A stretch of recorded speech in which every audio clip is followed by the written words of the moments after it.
Good evening students. आइए हम number system का अगला चैप्टर पढ़ लेते हैं। चैप्टर तो वही है, संख्या पद्धति ही है, लेकिन उसकी सम्स कुछ रह गए थे, जो कुछ पॉइंट इंपॉर्टेंट थे वो रह गए हैं। जैसे कुछ सम्स इस टाइप के आते हैं कि 4 पैर और 2 पैरों में डिफरेंसेस होता है, यानी जानवरों के ऊपर जो क्वेश्चन आंसर होते हैं या सम्स होते हैं उनको मैंने नोट डाउन किया है, उसको आप देखिए। कल के समान ही आज भी मैं आप लोगों को नोटबुक पर पढ़ाने वाली हूँ। जानवरों की संख्या पर आधारित प्रश्न।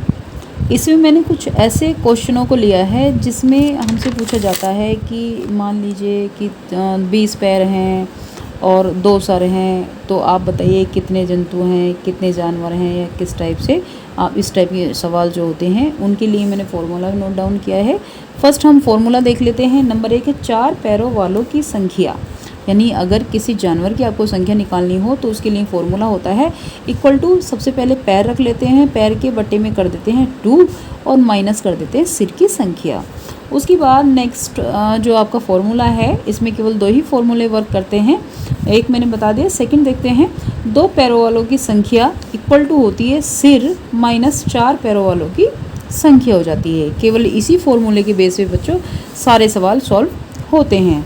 जैसे पहला एग्जाम्पल भी मैंने लिया है आपके लिए, एक गडरिया। ध्यान दो क्वेश्चन पर, और बेटा सभी ना अपने अपने क्वेश्चन को नोट डाउन कर लिया करो ताकि आपको याद रहे, क्योंकि बिना याद किए या बिना नोट डाउन किए आप कैसे याद कर पाओगे, या बाद में अगर आप भूल जाते हैं तो दोबारा से आप वीडियो करेंगे तब जाके कहीं आपको उसका सॉल्यूशन मिलेगा। तो इससे बेहतर ये है कि आप लोग सभी नोट डाउन करने के लिए नोटबुक और पेन या पेंसिल अपने साथ में लेकर के बैठें और सभी क्वेश्चनों को नोट डाउन करें, सभी फॉर्मूलाज को नोट डाउन करके याद करते रहें। देखिए नंबर 1 लिया है मैंने एग्जाम्पल कि एक गडरिया अपनी भेड़ें चरा रहा था।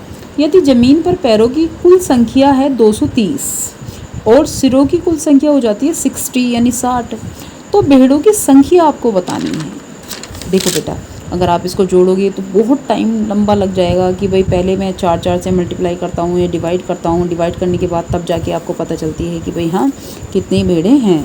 लेकिन इसको हम अपने फॉर्मूले के साथ में बहुत ईजी तरीके से निकाल लेते हैं। जैसे 4 फॉर्मूला वही लगाते हैं। नंबर 1, 4 पैरों वालों की संख्या जो होती है पैर बटे 2 होता है माइनस सिर हो जाता है, यानी पैर हमारे कितने दिए हैं 230 दिए हैं, 230 के बटे में हमने क्या कर लिया 2 कर लिया है और माइनस कर दिया 60। अब इसके बाद जब आप इसको 2 से डिवाइड कर दोगे तो क्या हो जाएगा, 230 का आधा हो जाता है 115। 115 में से 60 आप घटा दीजिए तो कितना बच जाता है 55 बच जाता है, और 55 जो होता है वो आपकी भेड़ों की संख्या आ जाती है क्लियरली। ठीक है, अब इसके बाद बच्चों नेक्स्ट क्वेश्चन देखिए, मैंने लिखा है आप लोगों के लिए, आप लोग ध्यान दीजिए कि अभी तो ये केवल हमने किसका किया है, ये तो केवल जानवरों का कर दिया है या 4 पैरों वालों का कर दिया है। लेकिन अगला जो समस्या है उसमें मैंने दोनों ही क्वेश्चन लिए हैं। ध्यान दो, एक तालाब के किनारे बगले अपना चारा चुग रहे हैं। बगले जिसको आप सब जानते हो हावक होता है, जो जोड़ के किनारे या तालाब के किनारे या पोंड के किनारे अपना चारा बीनता रहता है। वहीं कुत्ते भी खेल रहे हैं। अब हमें पता नहीं है कितने बगले हैं कितने कुत्ते हैं।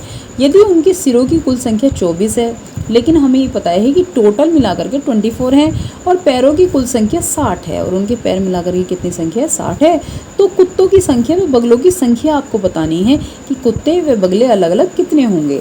तो अब देखो हमें दिया क्या है, सिरों की संख्या दी है 24, पैरों की संख्या दी है 60। 4 पैरों वालों की संख्या का फॉर्मूला लगा लेते हैं, इक्वल टू कितना होता है पैर अपॉन 2 होता है माइनस सिर हो जाता है।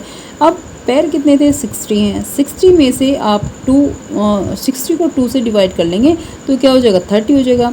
अब 30 में से माइनस कर देंगे 24 को, 24 माइनस करने के बाद क्या निकल जाएगा आपका 6 तो निकल जाएगा किसकी संख्या 4 पैरों वालों की संख्या, यानी कुत्ते कितने हो गए हैं यहाँ पे आप नोट कर सकते हैं। कुत्ते निकल गए हैं आपके कितने बेटा 6 निकल गए हैं। अब उसके बाद हमें 2 पैरों वाले यानी बगले भी चाहिए। अब बगलों की लिए करेंगे दूसरा फॉर्मूला लगाते हैं। 2 पैरों वालों की संख्या बराबर होती है सिर माइनस 4 पैरों वालों की संख्या, यानी कि 24 क्या था हमारा 24 था हमारा सिरों की संख्या थी। ठीक है, अब सिरों की संख्या 24 थी और 4 पैरों वालों की संख्या कितनी निकली, यानी कुत्तों की संख्या कितनी निकली है 6 निकली है। 24 में से 6 आप माइनस कर दीजिए तो कितना निकल जाता है 18 निकल जाएगा बेटा, और यही इसका आंसर होगा। यानी 18 तो हो गए हैं उसमें बगले और 6 हो गए हैं डॉग। ठीक है, आगे बेटे संख्या पर आधारित प्रश्न आ जाते हैं। संख्या पर आधारित प्रश्न उस प्रकार के होते हैं जैसे राम ने अपने बेटे को खेत में से 1/2 भाग दे दिया, फिर उसने अपने बेटे को 2/3 भाग दे दिया, और फिर उसने अपने बेटे को 3/4 भाग दे दिया। तो इस टाइप के जो सवाल होते हैं वो होते हैं संख्या पर आधारित, नंबर सिस्टम के अंदर ही आते हैं, यानी कि आपकी संख्या पद्धति के अंदर भी आते हैं। तो इसी का बेटा मैंने एक एग्जाम्पल भी लिया है आप लोगों को समझाने के लिए, ध्यान दो इसको कैसे सॉल्व करेंगे। जैसे क्वेश्चन नोट डाउन किया है मैंने कि किसी संख्या का 2/3 भाग और उसका भी 3/4 भाग और उसका भी 4/5 भाग, सबकी वैल्यू मिलाकर के कितनी है, 420 है। तो वह संख्या क्या हो सकती है या क्या होगी। तो अब हम क्या करेंगे, सबसे पहले क्या कर लेते हैं बेटे, जैसे मैथ में ट्रिक होती है कि कोई भी चीज़ हम क्या कर लेते हैं, मान लेते हैं।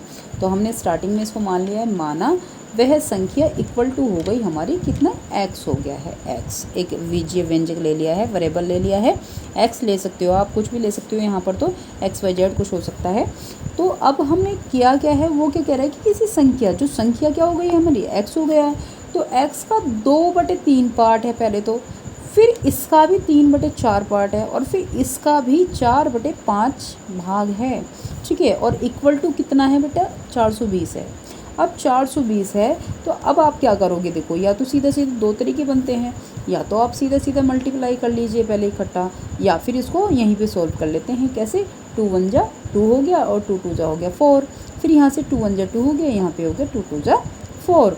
उसके बाद 3 है और नीचे भी 3 है, 3 से ये 3 चला जाएगा, हमारे पास क्या बच गया, एक तो ये 2 बच गया, एक ये वाला 5 बच गया, और प्लस बच माइनस मल्टीप्लाई में बच गया आपका x। तो x मल्टीप्लाई 2/5 हो जाता है।